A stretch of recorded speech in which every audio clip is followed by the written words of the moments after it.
പ്രീതികര സുഹൃത്തുക്കളെ, PSC geography Malayalam എന്ന YouTube ചാനലിലേക്ക് അവർക്കും സ്വാഗതം. നമ്മളിന്ന് ഒരു കൺഫ്യൂഷൻ മാറ്റാൻ വേണ്ടിയാണ് ഈ ഒരു ക്ലാസ്സിലൂടെ പ്രധാനമായി ഉദ്ദേശിക്കുക. Butterfly safari park, butterfly safari park, butterfly പാർക്കും ബട്ടർഫ്ലൈ സഫാരി പാർക്കും ഒന്നാണോ രണ്ടാണോ? കൃത്യമായി പറഞ്ഞാൽ രണ്ട് തന്നെയാണ്. ഇന്ത്യയിലെ ആദ്യത്തെ ബട്ടർഫ്ലൈ സഫാരി പാർക്ക് എന്ന് പറയുന്നത് ഏതാണ്? നമുക്ക് പരിചിതമാണ്. കേരളത്തിലെ തെന്മലയുള്ള ബട്ടർഫ്ലൈ സഫാരി പാർക്ക് 2008 ഫെബ്രുവരി 22 പ്രഖ്യാപിക്കുന്നത്.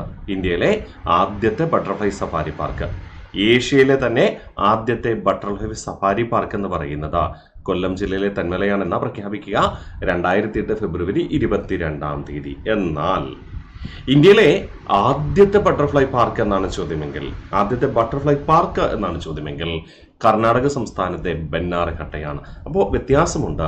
ഇന്ത്യയിലെ ആദ്യത്തെ ബട്ടർഫ്ലൈ പാർക്ക് കർണാടക സംസ്ഥാനത്തെ ബെന്നാർഘട്ടയും, ഇന്ത്യയിലെ അല്ലെങ്കിൽ ഏഷ്യയിലെ തന്നെ ആദ്യത്തെ ബട്ടർഫ്ലൈ സഫാരി പാർക്കാണ് ഇത് തെന്മല എന്ന് പറയുന്നത്. ഓക്കെ അല്ലേ? ഇനി നിലവിൽ ഇന്ത്യയിലെ ഏറ്റവും വലിയ ബട്ടർഫ്ലൈ സഫാരി പാർക്ക് ഏതാണ് അറിയാമോ?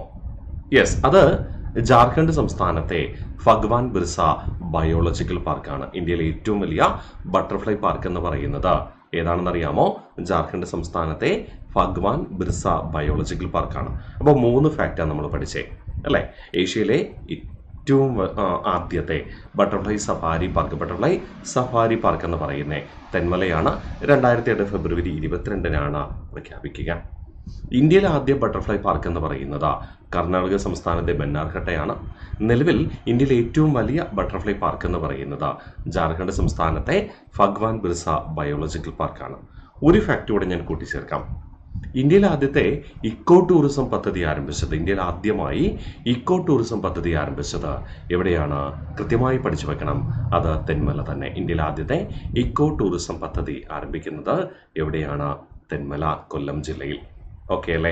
അപ്പോൾ കൃത്യമായി പഠിക്കുക, കൃത്യമായി പഠിച്ച് മുന്നോട്ട് പോകാനായിട്ട് ശ്രമിക്കുക. മറ്റൊരു ഷോർട്ട് വീഡിയോ ആയിട്ട് വീണ്ടും കണ്ടുമുട്ടാം.